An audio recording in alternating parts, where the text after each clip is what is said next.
Hello guys, আমি চলে এসেছি রান্নাঘরে। আজকে একটা ছোট্ট ব্লগ দেখবেন।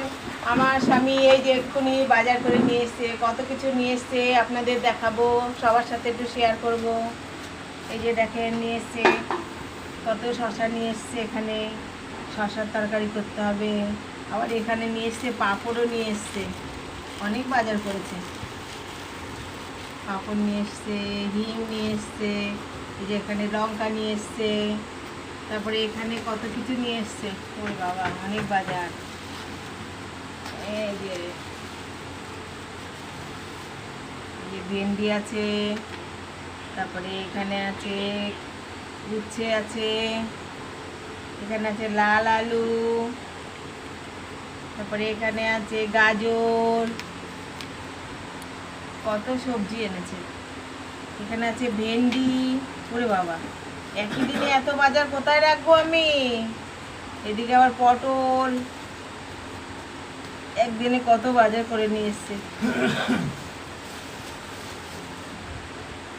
আবার এখানে কি নিয়ে এসছে, এখানে নিয়ে এসছে, ওরে বাবা কি সুন্দর গন্ধরাজ লেবু নিয়ে এসছে। দেখেন খুব সুন্দর গন্ধরাজ লেবু, কি সুন্দর গন্ধ। আজকে তো আমাকে অনেক খাটনি করতে হবে। এই যে আমার বাজার দেখেন বন্ধুরা, পছন্দ হয়েছে আপনাদের? বলছে আমার বর আবার এখানে নিয়ে এসছে আমার জন্য কচুরি নিয়ে এসছে, নিরামিষ কচুরি, হাবড়া মার্কেট থেকে। কত ভালোবাসে, আহা হা। আপনার দেখ কতটা করে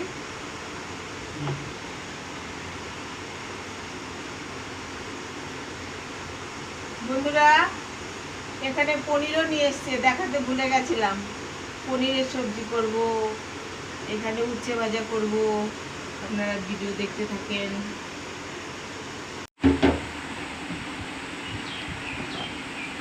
খাওয়াটা মজাই হয়েছে আজকে।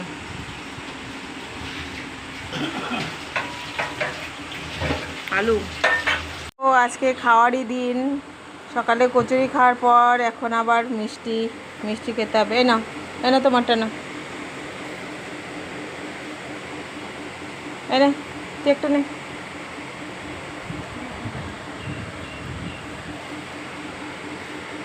এবার এটা আমি খাই। বন্ধুরা এই গরমে তোমরাও একটা রসমালাই খাও। এই নাও, হলো না, আমি খেয়ে নিই।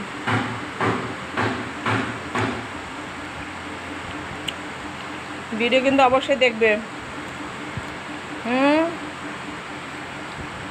Tata, bye. তোমাদের তো সবজিগুলো দেখালাম, এবার না গোছালে আমার বর আমার পিঠে মাকে দেবে, পিঠে মুগুর দেবে। এবার আমি সবজিগুলো একটু গুছিয়ে রাখি, তোমরা দেখো। এই আমি সবজিগুলো গুছিয়ে রাখছি। এই শশা রেখে দিলাম, এবার আস্তে আস্তে করে সব গুছাতে হবে।